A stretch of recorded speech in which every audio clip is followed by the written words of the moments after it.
بطور خاص میں نوجوانوں سے کہا کرتا ہوں، جوانیوں کی قدر کرو۔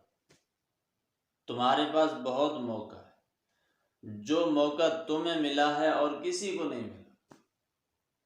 فضول گھوم پھر کر وقت ضائع نہ کرو۔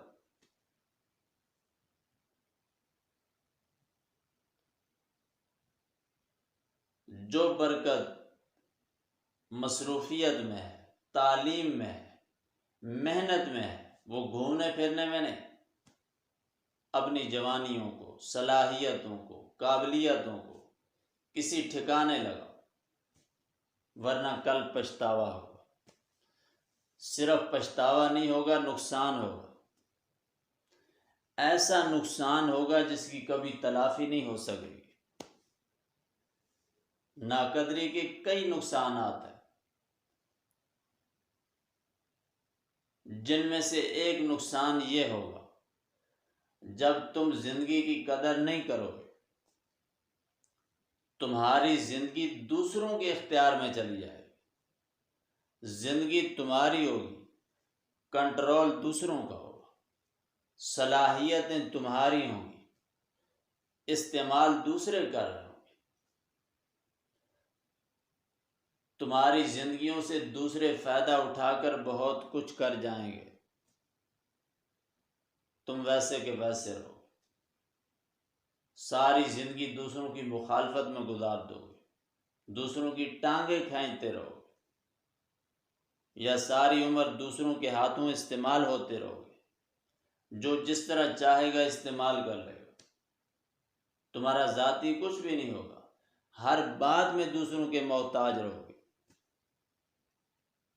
یہ حقیقت ہے، اس کی تردید کوئی بھی نہیں کر سکتا۔ پھر ہمارے میں اکثریت ایسی ہے جسے غلط مقاصد میں استعمال کیا جاتا ہے، ظلم و زیادتی میں، قتل و غارت میں۔ وہ اسے فخر سمجھتے ہیں۔ ایسے فخر کا کوئی فائدہ نہیں، نہ ایسی زندگی کا کوئی فائدہ ہے۔ دوسروں کے ہاتھوں کا کھلونا بننے سے بہتر یہ ہے، انسان اپنے دماغ سے سوچ سمجھ کر، اللہ کی ذات کو حاضر ناظر سمجھ کر زندگی گزارے۔ نہ کسی کو غلط مشورہ دے، نہ کسی کے غلط مشورے پہ عمل کرے، نہ کسی کو غلط رستہ لگائے، نہ کسی کے کہنے پہ غلط رستہ اختیار کرے۔ دماغ سے کام لے۔ اللہ سبحانہ و تعالیٰ نے اتنا بڑا دماغ کس لیے عطا کیا ہے؟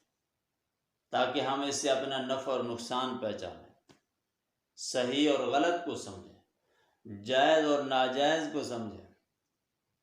ہماری کمزوری یہ ہے، ہم اپنے دماغ سے سمجھنے کی کوشش نہیں کرتے، دوسروں کے دماغ سے سمجھنے کی کوشش کرتے۔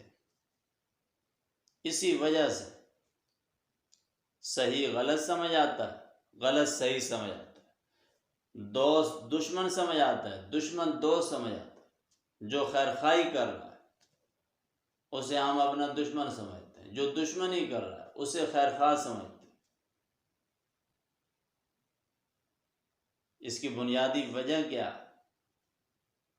ہم ہر بات دوسروں کے دماغ سے سمجھنے کی کوشش کرتے ہیں۔ یہ انسان کی سب سے بڑی کمزوری ہے۔ عقل و شعور کے باوجود اپنے دماغ سے کوئی فیصلہ نہ کر سکے۔